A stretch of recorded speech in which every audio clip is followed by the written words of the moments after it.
Well, hello, Dana Johnson with Greater Louisville Inc. I'm so excited to interview you today, and I should give your title Senior Director of Diversity. Yes, well, good morning, Rachel. And it's, to be interviewed by the famed Rachel Oh, Ford come on. is a it's a true honor for me today. I grew up watching you for many years, and then we have some mutual friends who We I do. know that were in the business who actually taught me a lot of my media training over the years. So I am very honored to be Well, you're with very you sweet. What today. kind But words to that wake up to. Thank you. I Oh, appreciate sure. it. Absolutely. So my title is Senior Director of Diversity, Equity, and Inclusion for Greater Louisville Inc. Very good. And you've been there about 2 years. And Yes, I I wanted have. to I wanted to talk to about GLI's Racial Equity Pledge, launched in the spring of 2021 on the Yes. heels of the racial justice movement, and of course the death of Breonna Taylor. What did GLI see at the time? I guess that they felt, you know what, we really need to start this, and now is the time. Sure. Well, I walked into this already brewing. So it was such it was a heavy lift, and I've got some major friends. And if I can start back, Rachel, just talking about, we have at GLI what we call our Business Council to End Racism, and we affectionately call them our BCERs, and they're led by some of Louisville's leaders. And under that Business Council to End Racism, there is a work stream that is called our Inclusion Work Stream, and that is head by Conrad Daniels, who is the president and CEO of HJI here in Louisville. And so Conrad really got this ball rolling. I kind of walked in and helped him carry it across the finish line. But from GLI stance, like so many other individuals and organizations in our community, GLI felt the need to do something. We recognized that as the regional chamber, we had a huge role that we could play, and not only just messaging diversity, equity, inclusion, but helping our community address underlying causes of systemic inequities. So we began researching and realized that there's a huge gap, and we all know about this gap in so many facets between the percentage of the Black population in our community and the percentage of businesses in our community that are Black owned, as well as our research also showed us the biggest obstacle in this was access to resources Mm. and connections to build and scale, a particular business, particularly businesses of color. So once you all decided to do this, then it was getting businesses to sign on.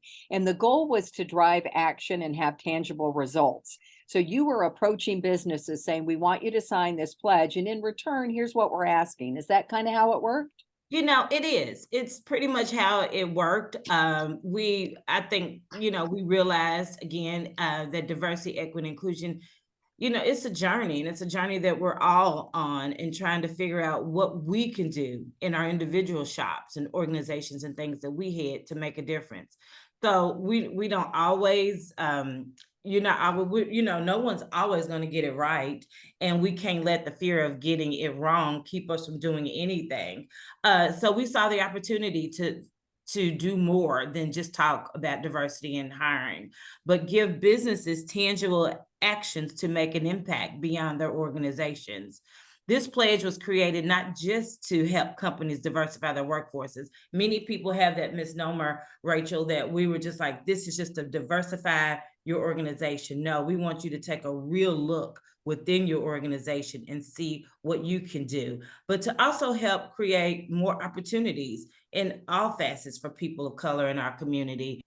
And I'm not sure if you all are aware, I'm sure you are, but these pledges, Procter and Gamble, PricewaterhouseCoopers, those CEOs nationally started these movements with these racial equity pledges years ago and have done really well. And I know that our team, the BCERs and myself, we just kind of looked and galvanized all of those other pledges or things of this nature that are going on around our community in Louisville. What can we do to stand up and support folks of color within your organizations and with your own power? We all have power in the seats, many of us that we sit in, and what can we do to make a difference. So signing this pledge was just one start of the work that we would hope Now that will there, further.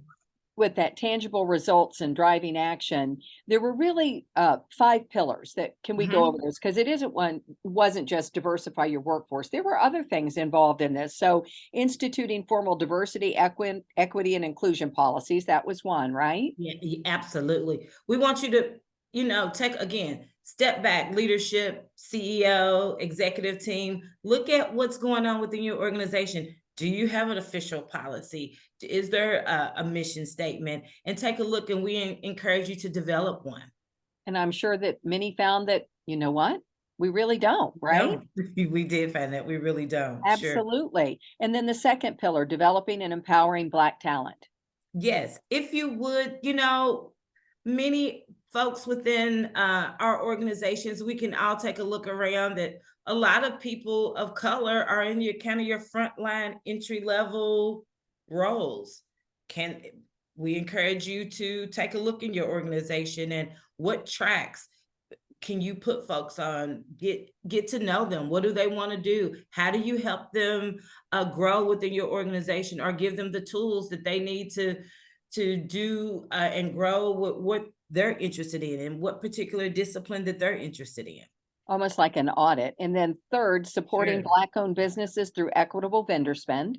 Yes, We've heard a that lot about that. a lot. And I would just love to give a nod to a couple partners. Number one, well, I sit, and Sarah, our CEO, we sit on the mayor's procurement task force, which there is a group of us that get together to really, really dig into um, what companies and organizations are doing to diversify your spend and help you figure out how to do that. And then we do, I'm not sure if you've read, but in the news recently, GE appliances here in Louisville and GLI, we have a partnership where we are right now. They're very, very serious in trying to diversify their equitable, their procurement spend, and making it more equitable. And so we're helping them get folks not only in Louisville but regionally to do business with GE.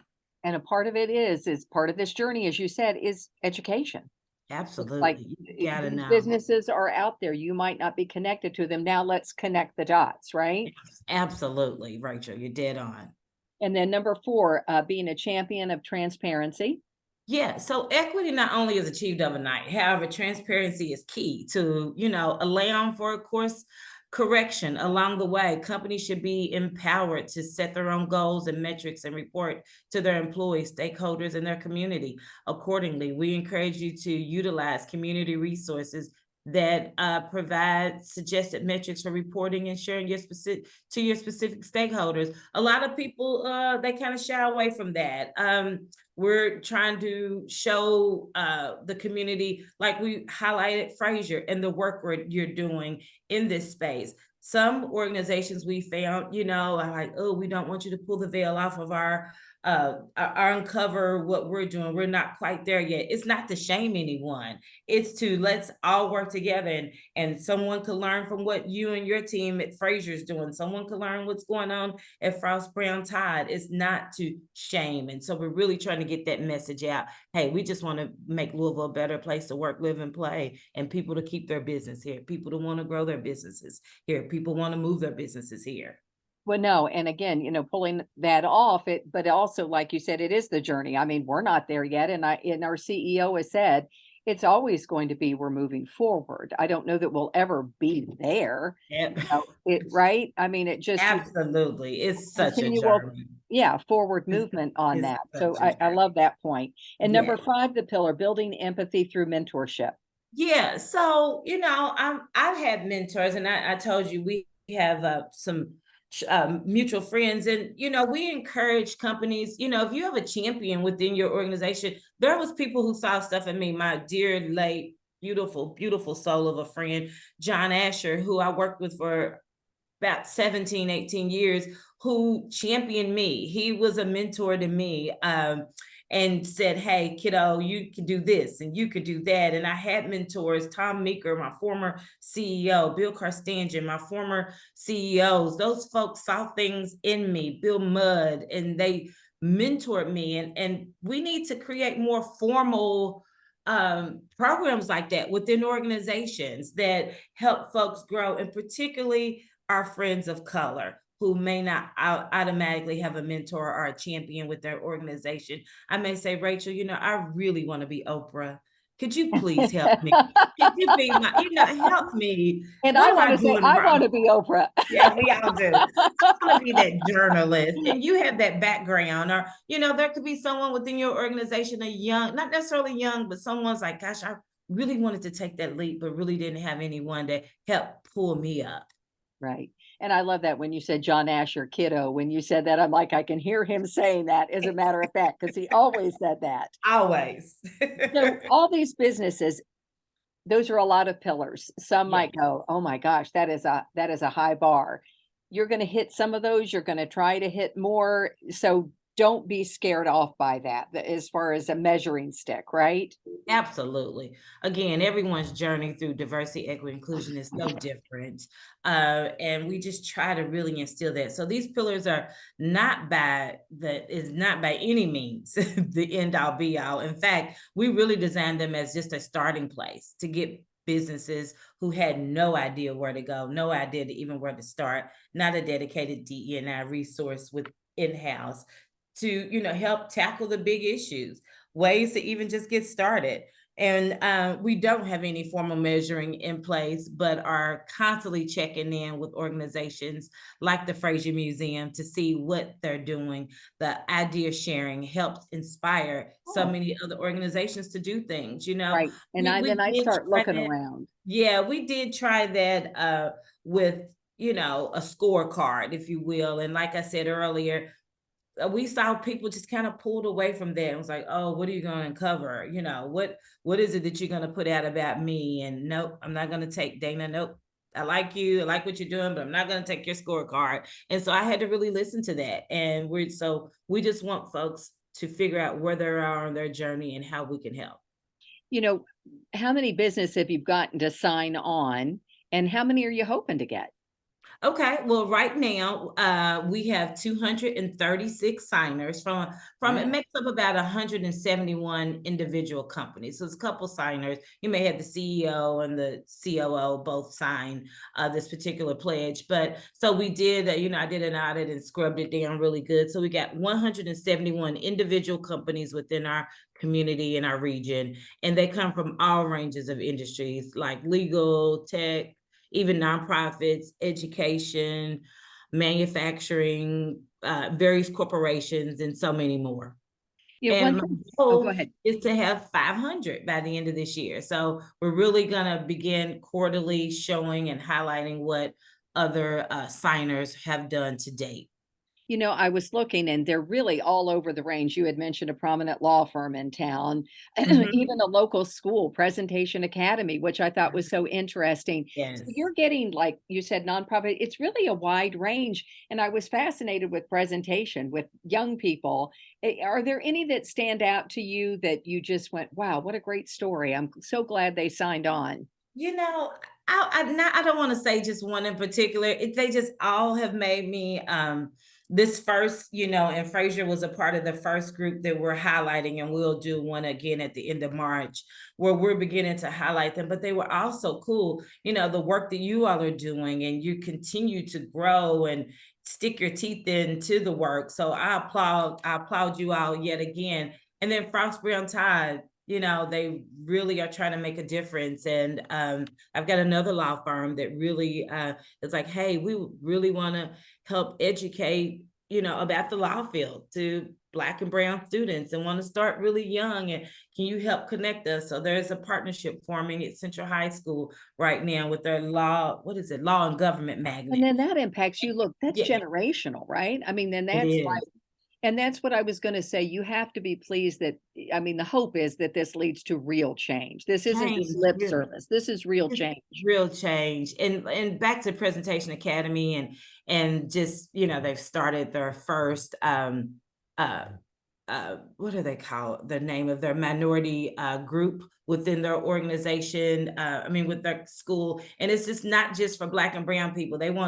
It's more of an education, a did you know? So it's really cool that these young women at Presentation are like, let's educate each other and let's all work together and being more knowledgeable in this space. So that was really profound, and trying to create more scholarships for young girls of color who are interested in going to a private school such as Presentation Academy, folks starting employee resource groups that hadn't before, just to touch, right now there's such a laser focus on race relations, but diversity, equity, and inclusion is LGBTQ plus and women and veterans and um uh yeah, folks with disabilities. So Right. those cover all the gamut. So we really don't want to lose that as well. Right. I was going to say we're focusing on, black and brown, as you said, but you say it's far more than that, and you want people to acknowledge that as well. Um, Absolutely.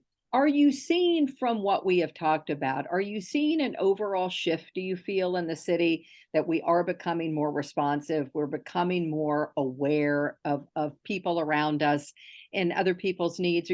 Are you seeing it shift? Yeah, I am. I think it is. I really do. And it's slow, but it is moving. I feel from the seat that I sit in.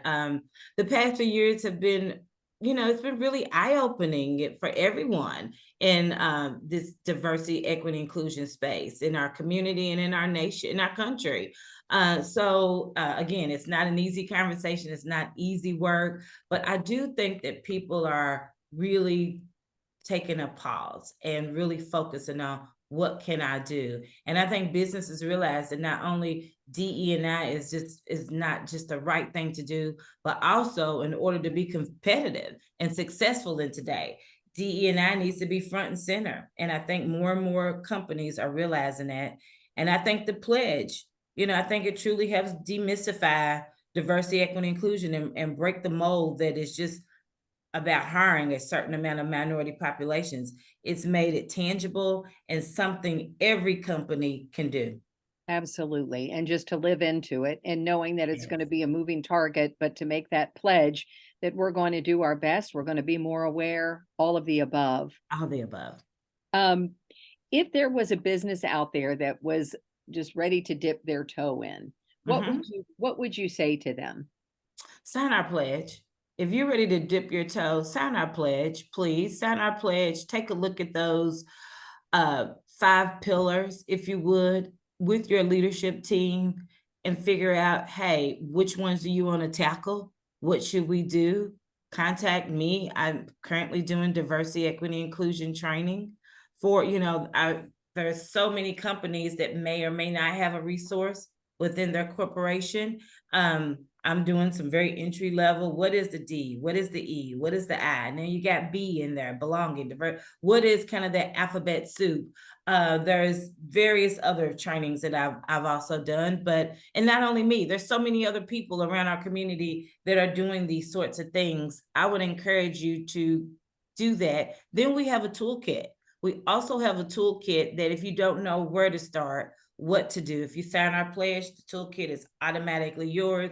It's loaded with resources, how to even write a diversity, equity, inclusion statement, how to even get a policy started. So there's various links to resources that can help spur what you and your organization may need. And we're constantly updating that.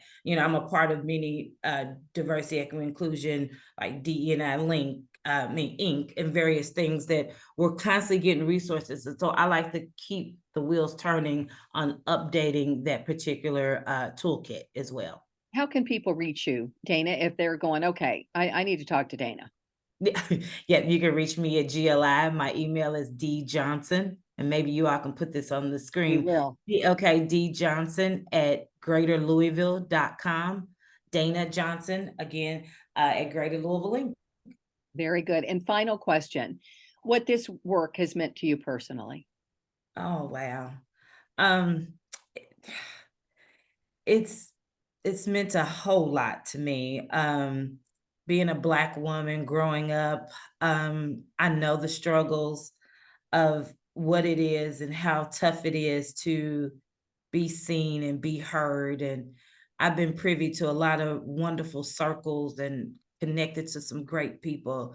but there's so many of my friends and people who look like me who have not had that opportunity. And I want so bad for them to be able to connect to people who are able to help them move the needle. Then I want them in turn to be able to move the needle.